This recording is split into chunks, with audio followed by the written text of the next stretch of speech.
ഞാൻ അവിടെ അനങ്ങാതിരിക്കുകയായിരുന്നു. വരണ്ട, എഴുന്നേക്കണ്ടെന്ന് വിചാരിച്ചു.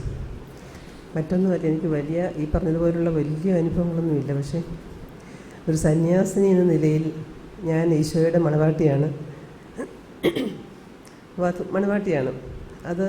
അതങ്ങനെയാണ്. പക്ഷേ എനിക്ക് ഞാൻ ഡിഗ്രി കഴിഞ്ഞിട്ടാണ് മഠത്തിലൊക്കെ വരുന്നത്. പക്ഷേ ആരെയും പ്രേമിച്ചൊന്നും പരിചയമില്ല. ഒരാളെ മാത്രമേ പ്രേമിച്ച് പരിചയമുള്ളൂ. നമ്മുടെ ഈശോ തന്നെയാണ്. പുള്ളിക്കാരൻ വിടാതെ കണ്ണിമയ്ക്കാതെ നോക്കിക്കൊണ്ട്, അഞ്ചൽ സെൻറ്റ് ജോൺസ് കോളേജിൽ പഠിച്ച കാലത്ത് കണ്ണിമയ്ക്കാതെ നോക്കിക്കൊണ്ട് നടക്കുമായിരുന്നു. അങ്ങനെയുള്ളൊരു, അല്ലാതെ മറ്റൊരു പ്രശ്നമൊന്നുമില്ലായിരുന്നു. പക്ഷേ എന്നിട്ട് ഈ മണവാട്ടി എന്നുള്ള ആ ലൈഫിലോട്ട് നമുക്ക് വലിയ പരിചയമില്ല.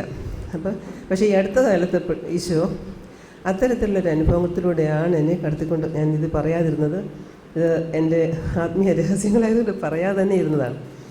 പക്ഷേ അങ്ങനെയാണ് അതിൻ്റെ അനുഭവങ്ങളൊക്കെ എനിക്ക് ഉണ്ടായി. പക്ഷെ ഇന്ന് ബ്രദർ ഈ പഴയ നിയമത്തിലെ ഒരു ആദ്യം മുതലേ അവൻ വരും ആ വിവാഹത്തിൻ്റെ ഒരുക്കത്തെക്കുറിച്ചുള്ള വീട്ടുകാരുടെ ഒരു കാത്തിരിപ്പും പറഞ്ഞ് അവസാനം അവൻ വന്നു.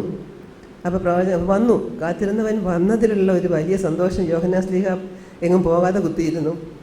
ആന്ത്രോസ്ലിഹയ്ക്ക് കുത്തി അവിടെ ഇരിക്കാൻ വയ്യഞ്ഞിട്ട് പിന്നെ ഇഴിപ്പറയ്ക്കാതെ ഓടിച്ച് നിലയിൽ വിളിച്ചുകൊണ്ട് വന്നു. അപ്പം മണവാളൻ വന്നു കഴിഞ്ഞു, അവൻ വന്നു കഴിഞ്ഞു. ഇനി അവനോട് ഒന്നിച്ചുള്ള ജീവിതമാണ്. ശരിക്കും അതെന്നെ, കാരണം എനിക്കതുള്ള ഒരു ഉറപ്പായിരുന്നു. കാരണം ഞാൻ അവിടുന്ന് തന്നൊരു അടയാളം അത് ശരിയാണോ ഇല്ലയോ എന്ന് ഞാൻ ഇങ്ങനെ മനസ്സിൽ ചിന്തിച്ചുകൊണ്ടിരിക്കുകയായിരുന്നു. അപ്പോഴതെനിക്കൊരു ഉറപ്പായി, ഒരു വലിയൊരു അനുഭവമായി. അതുപോലെ വിശുദ്ധ കുർബാനയുടെ സമയത്ത്, അത് അച്ഛൻ പറയാമോ എന്ന് എനിക്കറിയത്തില്ല, എങ്കിലും വിശുദ്ധ കുർബാനയുടെ സമയത്ത് ഈ പണ്ട് ഒരു വെളുത്ത സാധനത്തിൻ്റെ ഡയമണ്ടോ അങ്ങനെ മോതിരമൊക്കെ പക്ഷേ ഇന്ന് വേറൊരു സാധനമാണ് ഇട്ടിച്ചത്.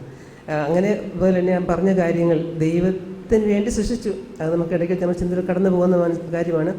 ദൈവത്തിന് വേണ്ടി തന്നെയാണ് അവൻ സൃഷ്ടിച്ചത്. അതിന് പലപ്പോഴും അവൻ അങ്ങനെ തന്നെ കൊണ്ട് നടത്തുന്ന കാര്യം മനസ്സിലാക്കാൻ സാധിച്ചു. അതുപോലെ ഈ യേശുവിൻ്റെ ദൈവത്തിൻ്റെ കരുണയാണ് പുത്രനെ തന്നെ ഇങ്ങോട്ട് അയച്ചത് എന്നുള്ള അനുഭവം. ദൈവം തന്നെയാണ് മുൻകൈ എടുത്ത് പ്രവർത്തിക്കുന്നത്. അപ്പോൾ ആദ്യത്തിനടുത്ത് പാപം ചെയ്തപ്പോഴും ദൈവം അങ്ങോട്ട് കടന്നു ചെയ്യുന്നു. സമരിയക്കാരുടെ അടുത്തേക്ക് ഈശോ അങ്ങോട്ട് കടന്നു ചെയ്യുന്നു. അപ്പോൾ നമ്മളെയൊക്കെ തേടി, ചുമ്മാ നമ്മളൊക്കെ അവിടെ വീട്ടിലിരിക്കുകയല്ലേ, നമ്മളെ തേടി ഈശോ കൊണ്ടുവന്നു. അപ്പോൾ അങ്ങനെയുള്ള ഒരു വല്ലാത്ത ഇനിഷ്യേറ്റീവ് എടുക്കുന്ന കാര്യം അത് ദൈവം തന്നെയാണ് ചെയ്യുന്നത്. ഇപ്പോൾ തന്നെ നമ്മളെയൊക്കെ പിടിച്ചുകൊണ്ട് വന്നിരിക്കുന്നത് അവിടുന്ന് തന്നെയാണ്. അപ്പോൾ ആ ഒരു മനോഭാവം അതെന്നെ സ്പർശിച്ചു. പിന്നെ സോണിയ ആണ് എന്നോട് സംസാരിച്ച് പുള്ളിക്ക് പറഞ്ഞ് ഷെയർ ചെയ്ത് നമ്മൾ ജീവിത പങ്കാളി എന്നതുപോലെ ദൈവത്തോടൊന്നിച്ച് ജീവിക്കുന്ന ഒരു കാര്യത്തെക്കുറിച്ചാണ് സോണിയയും പങ്കുവച്ചത്. Thank you very much.